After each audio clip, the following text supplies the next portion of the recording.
चाहते हैं भविष्य में आंसर ना भूलें, ना कन्फ्यूजन हो, तो आप सिंपल सा यहाँ जुइला उठाइए और इसमें जोड़ के हमेशा के लिए आप बोलेंगे गुयाना जुइला पठार। आपके एग्जाम में प्रश्न पूछा जाएगा गुयाना का पठार कहाँ स्थित है, आप हमेशा के लिए बोल ही रहे हैं गुयाना जुइला पठार, और यहीं पर जुइला से आपका आंसर प्रतिपाद्य कर रहा है कि वेनेजुएला के सिवा कोई और नहीं होगा।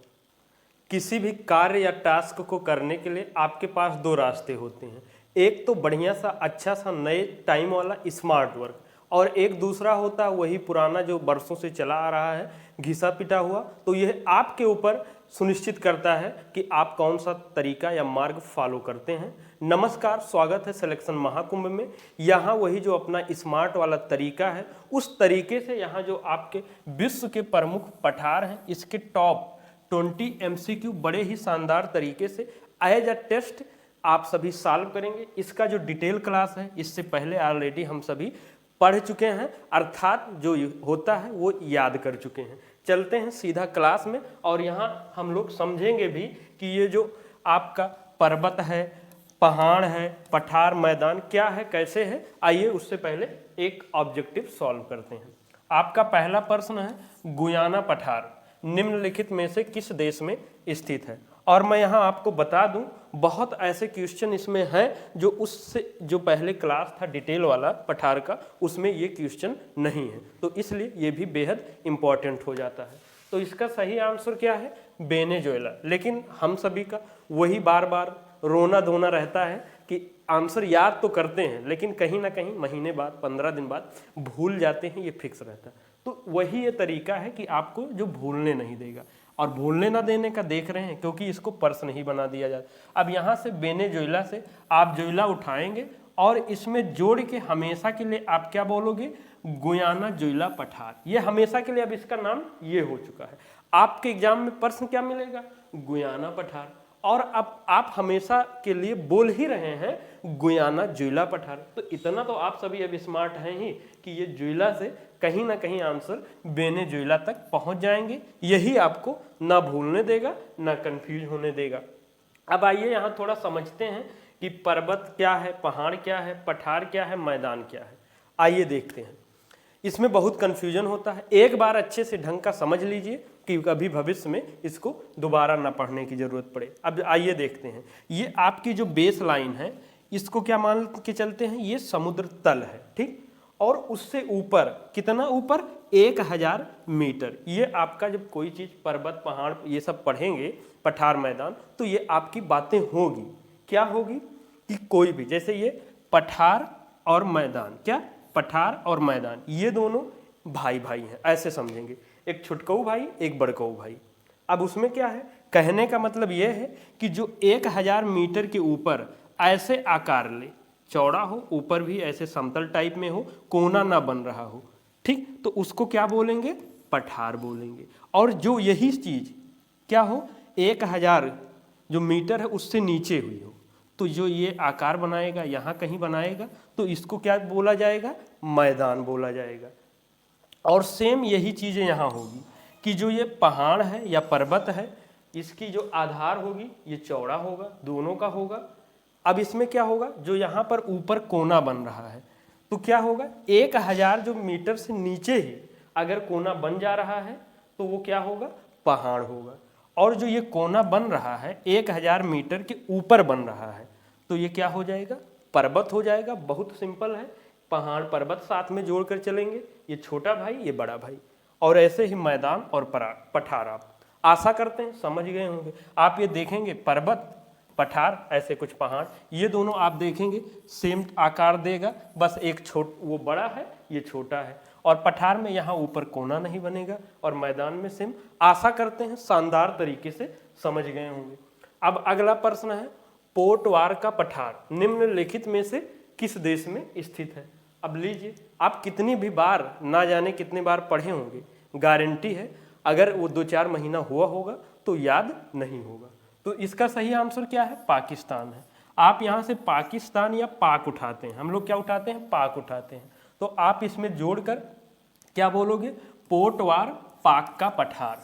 भाई जैसे पोटवार का पठार बोलते हैं, आप पोटवार पाक का पठार बोलिए, क्या दिक्कत है, इसको प्रश्न ही बना लीजिए। और पापा से भी ये रिलेट करेंगे, पा से पोटवार, पा से पाकिस्तान, ऐसे भी रिलेट करेंगे। यही सब थोड़ा क्लू होता है जो आपको कंफ्यूज ना होने दे। और इसमें चाहें तो ऐसे भी बोल सकते हैं, पोट पाकवार का पठार, ऐसे अगर बीच में बांध लेते हैं तो इससे ज़्यादा पॉसिबिलिटी हो जाती है इसको याद रखने की, कि याद रहेगा। विश्व का सर्वाधिक ऊंचा पठार निम्नलिखित में से कौन सा है? तो ये तो आप सबको पता ही होगा, ऑप्शन ही देखकर बता देंगे कौन सा होगा, तिब्बत का पठार ही होगा। अब जैसे कोलंबिया का पठार, बोलीविया का पठार, अब इसको हम क्या पढ़ाएं भाई? ये कोलंबिया मतलब कोलंबिया कहाँ है, आप सभी को पता है, ये हमने डिटेल में ही बता ही दिया है। अब यहाँ पर एक प्रश्न बनेगा कि कुछ पर्वत के अर्थात क्या है यहाँ पर पठार, तो कुछ पठार के प्रकार दिखते हैं, आते हैं एग्जाम में, तो वो यहाँ पर हम लोग समझेंगे। तो उससे पहले इसको प्रश्न देखने से पहले इसका डिटेल ही समझ लेते हैं। एक आपको मिलेगा गिरिपद पठार, पर्वत पदीय जिसको बोलेंगे, या गिरिपद। गिरि मतलब क्या होता है? पर्वत होता है, पद मतलब पैरों पर हो, समझ रहे हैं ना? ये पर्वत हो गया गिरि, और जिनके पैरों पर यहाँ नीचे हो, इससे लगा हुआ हो, जुड़ा हुआ हो कोई पठार, तो वही को क्या बोलेंगे? पर्वत पदीय पठार। मतलब पर्वत के पद के पास, पैर के पास जो पठार आकार बनाए उसे पर्वत पदीय पठार या गिरिपद पठार। मतलब जैसे और सब जगह हम याद करा रहे हैं ना कि प्रश्न में ही आंसर छुपा है, सेम यहाँ भी इसके वर्ड में ही छिपा हुआ है। अब अंतरा पर्वतीय पठार या अंतर पर्वतीय पठार, मतलब इसके पर्वत के जो चारों ओर, जैसे ये पर्वत है ना देख रहे हैं, ये उसके पठार के चारों ओर अगर पर्वत हैं किसी पठार के, तो उसको क्या बोलेंगे? अंतरा पर्वतीय पठार हो जाएंगे। बस सिंपल सा है, ये सब ज्यादा डिटेल में जाएंगे ना तो कंफ्यूजन होगा। मतलब पर्वतीय है, अंतरा है, मतलब चारों तरफ अगर पर्वत है उसके बीच में अगल बगल क्या है, ये पठार है, तो इसे क्या बोलेंगे? अंतरा पर्वतीय पठार बोलेंगे। और ये महाद्वीपीय पठार क्या है? अब ये देखिए, एक तो क्या हो रहा, पर्वत के चारों अगल बगल हो, और उसके बाद इसके पद के आसपास हो, और जो तीसरा है महाद्वीपीय वाला, कहने का ये है कि भैया ना ये पर्वत के अगल बगल हो, बीच में हो, ना पर्वत के पद के पास, पैर के पास हो, इन दोनों से हट कर हो। अर्थात फिर क्या बचेगा? या तो समुद्र तल बचेगा, या आपको क्या बचेगा? समतल भूमि बनेगा। उसके अगल बगल जो पठार हो उसको क्या बोलेंगे? महाद्वीपीय पठार। अब यहाँ पर हमने सब बहुत ही सिंपल और साधारण भाषा में समझाने की कोशिश किया है। अब चलते हैं प्रश्न को देख लेते हैं और समझते हैं। तो पर्वतों के पदों, बस हो गया ना, पर्वतों के पदों अर्थात किसी पर्वत के सहारे स्थित पठार को क्या कहते हैं? अगर आपको अर्थ समझ में आ गया, क्या याद करना?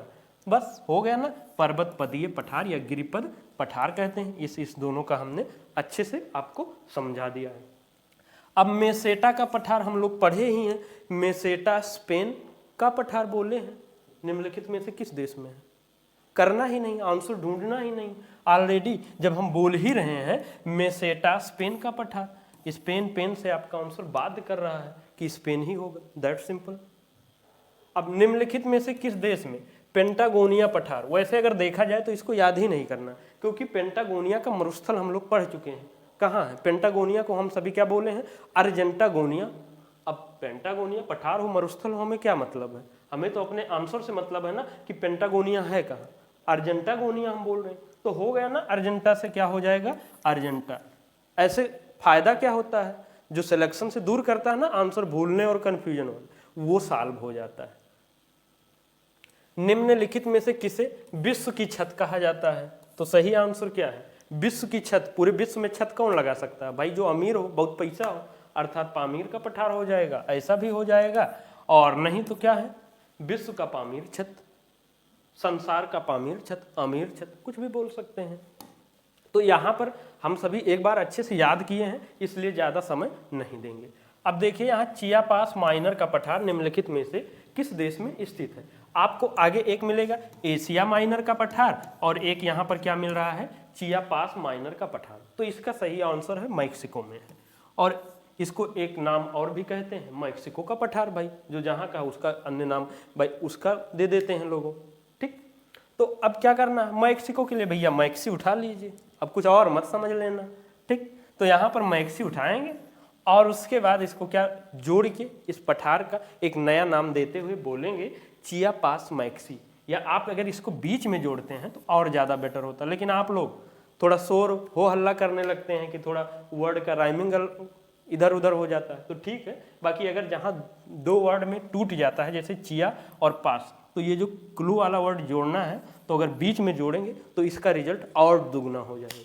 तो आप क्या बोलोगे, चिया पास मैक्सी माइनर का पठार, या चिया मैक्सी पास माइनर का पठार। और एक दूसरे तरीका से, अन्य तरीके से कैसे भी याद रख सकते हैं कि हर कोई पास होना चाहता है, किससे, मैक्सिमम नंबरों से, मैक्सी से मैक्सिमम, पास मतलब पास, चिया मतलब चाहता है। तो ये सब कंफ्यूज भी हो सकते हैं, भूल भी सकते हैं, लेकिन जब हमेशा बोल ही रहेंगे चिया पास मैक्सी माइनर का पठार या चिया मैक्सी पास माइनर का पठार, तो ये सब नहीं। तो आपको जो बेटर पड़े वो फॉलो करिए, उद्देश्य एक ही होना चाहिए, सिलेक्शन लेना, आंसर याद होना। पठार किसके लिए बेहतर माना जाता है? अब बताइए पठार कहाँ है? समुद्र तल से 1000 मीटर की ऊंचाई पर है, तो वहाँ क्या करेंगे? ये तो मैदान हो गया था, यहाँ ऊपर जो था वो पठार, तो वहाँ जाके खेती करेंगे, क्या करेंगे? खनन करेंगे। तो ऑब्वियस सी बात, कहीं ना कहीं आंसर क्या आपका निकलेगा? खनन के लिए। निम्नलिखित में से किस देश में लोयस पठार स्थित है? तो सही आंसर क्या है? चीन। इसका कोई ट्रिक नहीं है भैया, आप सीधा सीधा याद कर लीजिए। और जिसको चाहते ही हैं कि अच्छा नहीं कुछ ना कुछ जोड़ना ही चाहिए, तो अब चाहें तो लोयस पठार को चोयस भी कर सकते हैं, थोड़ा ऑड लग जाएगा तो ये मत करिए, ठीक। उसको एज इट इज बनाकर रखिए। आप क्या करिए, खाली ची उठाइए और इसको इस तरह से करिए, लोयस ची पठार। आपके एग्जाम में प्रश्न बनेगा लोयस पठार स्थित है कहाँ है, आप बोल क्या रहे हो?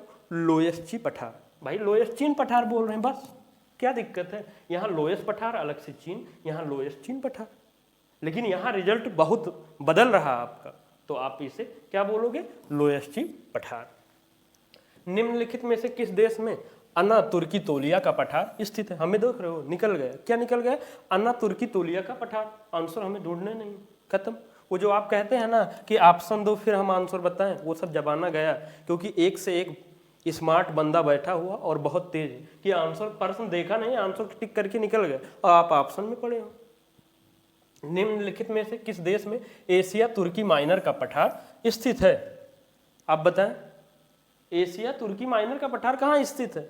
हो गया, अर्थात ऑलरेडी तुर्की इसमें आंसर दे रहा है।